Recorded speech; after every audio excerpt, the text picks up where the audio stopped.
সে খেলে তাহলে হি প্লে নয়, প্লেস ব্যবহার করতে হবে। সে ক্রিকেট খেলে, he plays cricket. Say cricket খেলে না, তাহলে হি ডাজন্ট প্লে ক্রিকেট। সে কি ক্রিকেট খেলে, তাহলে ডাজ হি প্লে ক্রিকেট। সে কি ক্রিকেট খেলে না, তাহলে ডাজন্ট হি প্লে ক্রিকেট। বিসমিল্লাহির রহমানির রহিম। Welcome to Swapan's online smart education. আজকের টিউটোরিয়ালটি খুব গুরুত্বপূর্ণ হতে যাচ্ছে। আজকে আমরা সিম্পল ইনডিফিনিট বা প্রেজেন্ট ইনডিফিনিট টেন্স এর আলোকে আমরা ইংলিশে কথা বলা শিখব। যারা আমার বেসিক টিউটোরিয়াল নাম্বার 1, নাম্বার 2 আপনারা যারা টিউটোরিয়াল দুটি দেখেননি তারা অবশ্যই টিউটোরিয়াল দুটি দেখবেন, তাহলে এই টিউটোরিয়াল 3 আপনাদের জন্য বুঝতে একটু সুবিধা হবে। তো আমরা শুরু করি, লেটস স্টার্ট। তো এখানে অ্যাফার্মেটিভ এর বাংলা অর্থ হচ্ছে হাবোধক, নেগেটিভ এর বাংলা অর্থ হচ্ছে নাবোধক, ইন্টিগ্রেটিভ এর বাংলা অর্থ হচ্ছে প্রশ্নবোধক অর্থাৎ প্রশ্ন করা বোঝায়, আর নেগেটিভ ইন্টিগ্রেটিভ এর বাংলা অর্থ হচ্ছে নাবোধক এবং প্রশ্নবোধক। আজকে আমরা যেটা দেখব সিম্পল প্রেজেন্ট বা প্রেজেন্ট ইনডিফিনিটের আলোকে আমরা বেসিক থেকে শুরু করব, ইংলিশে কিভাবে কথা বলা যায়। তাহলে শুরুতে আমরা গঠনটা দেখে নিই। সিম্পল প্রেজেন্ট বা প্রেজেন্ট ইনডিফিনিট টেন্সের গঠনটি শুরুতে কি সাবজেক্ট এবং সাবজেক্টের পরে কি থাকে মেইন ভার্ব, তারপরে এখানে অবজেক্ট, এক্সটেনশন বা আদার এলিমেন্ট থাকতে পারে। ওগুলো সুবিধা অনুযায়ী আমরা পরবর্তীতে দেখব। তো আমরা শুরু করি যে অ্যাফার্মেটিভ এর বাংলা অর্থ হচ্ছে হাবোধক, অর্থাৎ এখানে কিছু আমি সাবজেক্ট লিখে দিয়েছি এবং আমাদের এগুলো কি করতে হবে, প্র্যাকটিস করতে হবে। এবং বুঝার সুবিধার্থে আমরা কি করব, এই সাবজেক্টগুলোর পরে আমরা কি প্রয়োজনীয় এবং অর্থপূর্ণ ভার্ব নিয়ে আসবো, মেইন ভার্ব নিয়ে আসবো বা মূল ভার্ব নিয়ে আসবো। নিয়ে যত খুশি ততই আমরা কিন্তু বাক্য গঠন করার চেষ্টা করব বা প্র্যাকটিস করব। তো আমি বোঝার সুবিধার্থে এখানে শুধুমাত্র অনলি 5 ভার্বস আমি লিখে দিয়েছি। আমরা ভার্বগুলোর বাংলা অর্থ জানার চেষ্টা করি। ওয়ার্ক মিন্স কাজ করা, রাইট মিন্স লেখা, নো মিন্স জানা অথবা চেনা, স্টার্ট মিন্স শুরু করা অথবা আরম্ভ করা, স্পিক মিন্স কোনো ভাষায় কথা বলা, স্পিক মিন্স কোনো ভাষায় কথা বলা। তাহলে তার পূর্বে আমরা সাবজেক্ট দেখতে পাচ্ছি, বাংলাগুলো একটু আমরা আরেকবার রিভিশন করে নেই। আই মিন্স আমি, উই মিন্স আমরা, ইউ মিন্স তুমি, তোমরা, আপনি, আপনারা, তুই। ইউ এর বাংলা অর্থ 5টি আসে। ইউ মিন্স তুমি, তোমরা, আপনি, আপনারা, তুই। দে মিন্স তারা অথবা কি তাহারা। তো এখানে পরবর্তীতে আমরা দেখতে পাচ্ছি হি, এগুলো হচ্ছে থার্ড পারসন সিঙ্গুলার নাম্বার। তাহলে হি পুরুষ বা ছেলে মানুষ একজন বোঝার সুবিধার্থে আমরা এখানে হি ব্যবহার করি। আর শি বলতে একজন মেয়ে বা মহিলা মানুষ বোঝাতে শি। আর ইট বলতে ইহা অথবা এটা। হাসান একজন ছেলের নাম।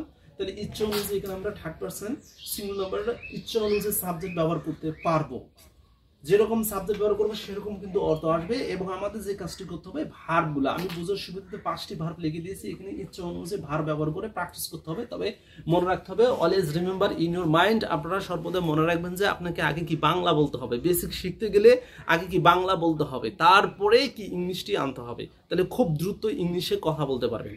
তাহলে আমরা একটু দেখি যে আমি কাজ করি, তাহলে প্রথমে একটি সাবজেক্ট দিবেন, তারপরে এই 5টি ভার্ব প্র্যাকটিস করবেন। প্রথমে বাংলা বলবেন যে আমি কাজ করি, আই ওয়ার্ক, আমি লিখি, আই রাইট, আমি জানি, আই নো, আমি শুরু করি, আই স্টার্ট, আমি কথা বলি, আই স্পিক। যখন আই দিয়ে শেষ হয়ে যাবে তখন উই ব্যবহার করতে হবে, যে আমরা কাজ করি, উই ওয়ার্ক, আমরা কাজ করি না, আমরা কাজ করি তাহলে হবে উই ওয়ার্ক, আমরা লিখি তাহলে হবে উই রাইট, আমরা জানি বা আমরা চিনি তাহলে হবে কি উই এর পরে নো ব্যবহার করতে হবে, আমরা শুরু করি বা আরম্ভ করি, উই স্টার্ট, আমরা কথা বলি, উই স্পিক।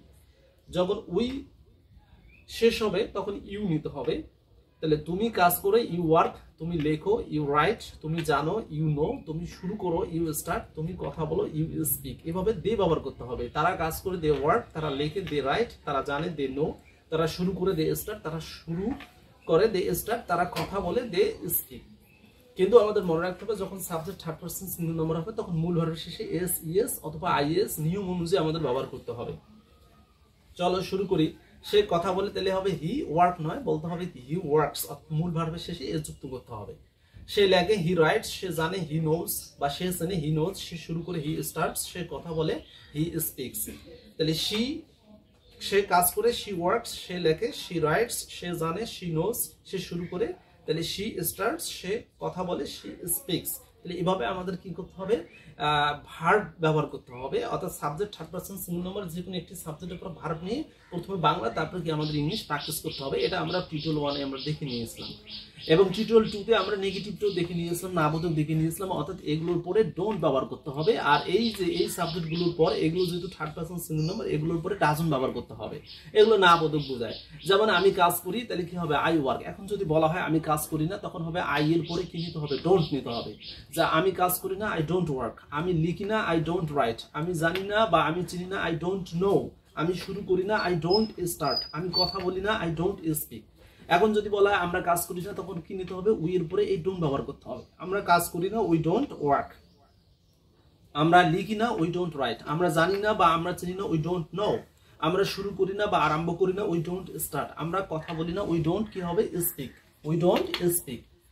কিন্তু আমাদের খেয়াল রাখতে হবে এগুলো subject, third person singular number, এগুলোকে নেগেটিভ করার সময় এগুলোর পরে তখন ডোন্ট ব্যবহার করা যাবে না, তখন আমাদের নিতে হবে ডাজন্ট ব্যবহার করতে হবে। যেমন সে কাজ করে না, হি ডাজন্ট কি হবে? ওয়ার্ক। সে লেখে না, শি ডাজন্ট রাইট। সে জানে না, তাহলে শি ডাজন্ট নো অথবা হি ডাজন্ট নো। পুরুষ অর্থে হি আর মহিলা অর্থে একজন অর্থে আমরা শি ব্যবহার করব। তাহলে সে শুরু করে না, তাহলে হি ডাজন্ট স্টার্ট অথবা শি ডাজন্ট স্টার্ট। পুরুষ আর মহিলার শুধু পার্থক্য।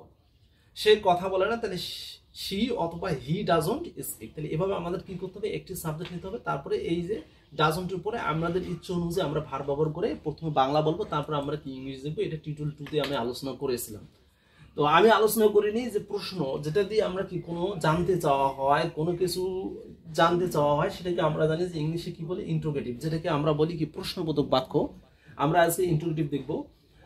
তো এখানে বিষয়টা হচ্ছে যে এই সাবজেক্টগুলোর শুরুতে ডু ব্যবহার করে তারপরে কি এগুলোর উপরে মূল ভার ব্যবহার করতে হবে, এবং শেষে আমরা জানি যে এইগুলো শেষে লিখিতর ক্ষেত্রে প্রশ্নবোধক চিহ্ন ব্যবহার করতে হয়। তাহলে এগুলোকে কি বলে? ইন্টারোগেটিভ। আমরা ইন্টারোগেটিভ দেখার চেষ্টা করব যে ডুর পূর্বে আর ডু এর পরে আই নিতে হবে, অর্থাৎ আই এর পূর্বে ডু ব্যবহার করে তারপরে কি মূল ভার ব্যবহার করতে হবে। যেমন যদি বলা হয় আমি কি কাজ করি, তাহলে হবে ডু আই ওয়ার্ক। আমি কি লিখি, ডু আই রাইট। আমি কি জানি বা আমি কি চিনি, তাহলে ডু আই নো। আমি কি শুরু করি বা আরম্ভ করি, ডু আই স্টার্ট। আমি কি কথা বলি, তাহলে হবে ডু আই স্পিক। এখন আই দিয়ে যখন শেষ হবে তখন উই ব্যবহার করতে হবে। যা আমরা কি কাজ করি, তাহলে ডু উই ওয়ার্ক। আমরা কি লিখি, তাহলে নিতে হবে ডু উই রাইট। আমরা কি জানি, ডু উই নো। আমরা কি জানি, ডু উই নো। আমরা কি চিনি, তাহলে হবে ডু উই নো। নোর বাংলা অর্থ হচ্ছে জানা অথবা কি চেনা, দুটো বাংলা অর্থ আসে। আমরা কি শুরু করি, তাহলে ডু উই স্টার্ট। আমরা কি কথা বলি, তাহলে ডু উই স্পিক। যখন উই শেষ হবে তখন ইউ দিয়ে প্র্যাকটিস করতে হবে। আর ইউ এর বাংলা অর্থ পাঁচটি আসে, তুমি, তোমরা, আপনি, আপনারা, অথবা কি আসে, তুই আসে। তা তুমি অর্থে তুমি কি কাজ করো, তাহলে ডু ইউ ওয়ার্ক। তুমি কি কাজ করো, তুমি কি লেখো, ডু ইউ রাইট। তুমি কি লেখো, তুমি কি জানো, ডু ইউ নো। তুমি কি শুরু করো, ডু ইউ স্টার্ট। তুমি কি কথা বলো, তাহলে ডু ইউ স্পিক। তাহলে এই যে ইউ দিয়ে প্র্যাকটিস করার শেষে যখন শেষ হবে তখন দে ধরতে হবে। তারা কি কাজ করে, তাহলে ডু দে ওয়ার্ক। তারা কি লেখে, ডু দে রাইট। তারা কি জানে, তাহলে ডু দে নো। তারা কি শুরু করে, ডু দে স্টার্ট। তারা কি কথা বলে, ডু দে স্পিক। কিন্তু এই যে সাবজেক্টগুলো আমরা দেখতে পাচ্ছি যে হি, শি, ইট, হাসান, এগুলো থার্ড পারসন সিঙ্গুলার নাম্বার প্রশ্ন করার ক্ষেত্রে, অর্থাৎ সিম্পল প্রেজেন্টে প্রশ্ন করার ক্ষেত্রে এগুলোর পূর্বে ডাজ ব্যবহার করতে হবে। আর লিখিতর ক্ষেত্রে সেটা তো আমরা জানি যে প্রশ্নবোধক বা নোট অফ ইন্টারোগেশন বা ইন্টারোগেটিভ মার্ক এগুলো শেষে ব্যবহার হয়। এটা লিখিতর ক্ষেত্রে এগুলো দ্বারা প্রশ্ন করা বোঝায়। তাহলে শুরুতে আমরা কি নেব, ডাজ নেব। সে কি কাজ করে, তাহলে ডাজ হি ওয়ার্ক। সে কি লেখে, তাহলে ডাজ হি রাইট। সে কি জানে, তাহলে ডাজ হি রাইট। সে কি শুরু করে, ডাজ হি স্টার্ট। সে কি কথা বলে, ডাজ হি স্পিক। তাহলে আমরা শি ব্যবহার করতে পারবো। শি বলতে মেয়ে বা মহিলা একজন বোঝাতে, আর পুরুষ বা ছেলে একজন বোঝাতে আমরা হি ব্যবহার করতে পারি। তাহলে এইভাবে কি করতে হবে, প্র্যাকটিস করতে হবে, বেশি বেশি করে প্র্যাকটিস করতে হবে। এই ভার্বগুলো চেঞ্জ করে প্রথমে বাংলা বলতে হবে, তারপরে ইংলিশে বাক্যগুলো আনার চেষ্টা করতে হবে, প্র্যাকটিস করতে হবে, অনুশীলন করতে হবে। এই জন্য ইংলিশে বলা হয় practice makes a man perfect. এবার আমরা দেখবো নেগেটিভ ইন্টারোগেটিভ, যেটাকে বোঝাচ্ছে না বোধক অথবা প্রশ্নবোধক। যেমন আমি কি কাজ করি না, কি না যদি আসে, আমি কি কাজ করি না, আমি কি লিখি না, আমি কি জানি না, আমি কি কথা বলি না। তাহলে আমি কি কাজ করি না, তাহলে শুরুতে নিতে হবে কি, এগুলোর পূর্বেই ডোন্ট ব্যবহার করতে হবে। যে ডোন্ট আই ওয়ার্ক, আমি কি কাজ করি না। ডোন্ট আই রাইট, আমি কি লিখি না। ডোন্ট আই নো, আমি কি জানি না।